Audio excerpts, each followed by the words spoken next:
Hello ladies and gentlemen, Devin from DCON here, and this is the iPhone XR. Alright, confession time. This is my first iPhone since the iPhone 5S, and I have to admit, initially I was a bit worried about going away from the home button in favor of a gesture-only UI. However, Apple's done a fantastic job with this. The gestures they have integrated into iOS feel extremely fluid, and overall it's very intuitive. However, it's not perfect. There's two things I don't like about this gesture-only UI.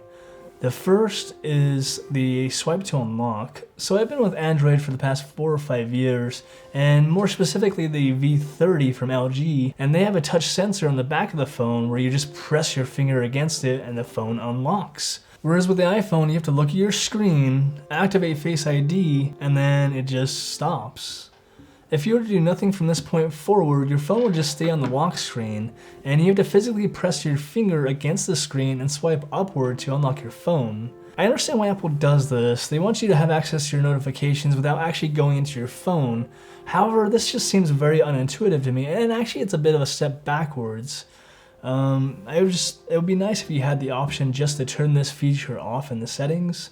That way when you look at your phone, it automatically unlocks for you and you're into iOS. And if you need to look at your notifications, you can still drag from the top left corner as it's already assigned to one of the gestures. The second thing I don't love is the multitasking gesture. Again, with the V30, there's a button that you simply press and all of your open applications just show up on screen. Whereas with the iPhone, you have to swipe from the bottom and then pause. For me, this pause causes a slight delay and it allows the phone to feel a little bit less fluid overall. Something as simple as a double tap would address the issue and allow the phone to feel just a little bit snappier. Physically, the XR feels amazing. It has that nice flagship feel while still retaining a thin profile, and overall it just feels extremely solid. I have the product red variant here because everything must be blood red. Dimensionally, the XR falls in between the XS and the XS Max, as it comes with a 6.1-inch LCD display with a resolution of 1792 by 828. Apple is calling this their liquid retina display, and honestly I don't think it holds true to the retina name. When in isolation, the screen actually looks really nice. Colors appear accurate and the overall image quality is outstanding, and I think most people are really going to enjoy this screen. It isn't until you compare this with an OLED panel from other flagship phones that you begin to see the shortcomings of this display. The once deep blacks now appear gray and washed out, colors look soft and muted, and the overall image quality just appears less resolved. Once again, the notch is back. I personally don't love it. Thankfully, it doesn't really get in your way and it actually provides some useful information. However, when watching videos, the screen is cropped by default to avoid the notch, and if you try to zoom in to fill the gaps, then the notch begins to rear its ugly head. The speakers are great, however, as they're in stereo configuration and they get plenty loud as they reach a maximum of 94 decibels. Despite not being a flagship device, Apple hasn't gimped the XR at all. You're getting the same processing power as you would if you went with the XS or XS Max, and you're actually even getting a better battery, as it's an 11.16 watt-hour battery. And just off to the right, we have Apple's own A12 processor. This is a very impressive 6-core ARM processor. And just below that, and on the underside, is our solid-state storage. Let's take a look at the A12 processor first. Single-core performance and multi-core performance is stupidly good, as the XR will fly through anything you throw at it. The XR has 3 GB of RAM, and it feels extremely snappy overall, even if you have multiple applications open at once. Gaming performance is where the A12 really begins to flex its muscle and puts all 6 cores to work, as it provides a 33% boost in performance over last generation's A11 chip. Not only is this the best gaming experience I've had on an iPhone, it's the best gaming experience I've had on any phone to date. The power of the A12 processor handles even the most demanding games, and allows for a very smooth experience overall. Even during longer sessions, the phone never got overly warm, and this is just a testament to how great this processor is. Not only is it extremely powerful, but it's also very efficient. At the top of the phone is our front-facing camera. It's a 7-megapixel camera with an aperture of 2.2, and it's also capable of recording 1080p video. The great thing about this camera is, actually, let's go outside. The great thing about this camera is it's the exact same camera phone on a XS or the XS Max, so you're not getting penalized for going with a cheaper XR. Overall, colors look accurate, stabilization is smooth, and I think overall it's a very, very nice camera. Do you want to take a look? You should take a look.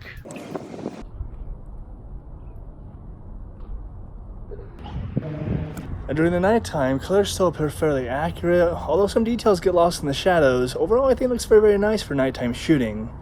Let's get out of here, it's cold.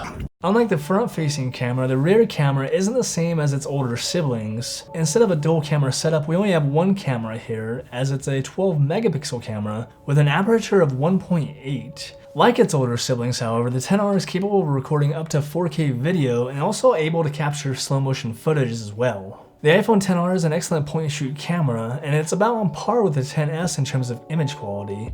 And it actually reminds me of Google's Pixel line in that it's able to produce really nice images despite only having one camera. Daytime shots look great as colors are accurate and the overall image quality is very bright and vibrant. Nighttime shots on the other hand are good but not great, colors appear more muted, and there's some noise being introduced from the lower light levels. However, when comparing the nighttime shots to the daytime shots, you can see the iPhone XR performs admirably and is more than an adequate nighttime shooter. The rear camera is also capable of shooting 4K footage up to 60 frames per second, and much like the front-facing camera, it looks very nice. The image quality is great, colors appear accurate, and stabilization is also smooth. And it's also capable of capturing slow motion footage, which allows for some fun shots. Battery life is where the XR really excels, and it's excellent as I was able to go 2 to 2.5 days between charges. This equated to roughly 6 or 7 hours of actual screen on time. While battery life is great, the recharge time is awful as it's just over 3 hours. My V30, for example, charges at a 33% faster rate and can actually go 0 to 90% in just over an hour, whereas the iPhone XR takes over 2.5 hours to get to that same point. Overall, the iPhone XR is fantastic. You're still getting the same processing and graphical power as the iPhone XS, and you're still getting the same front-facing camera as well.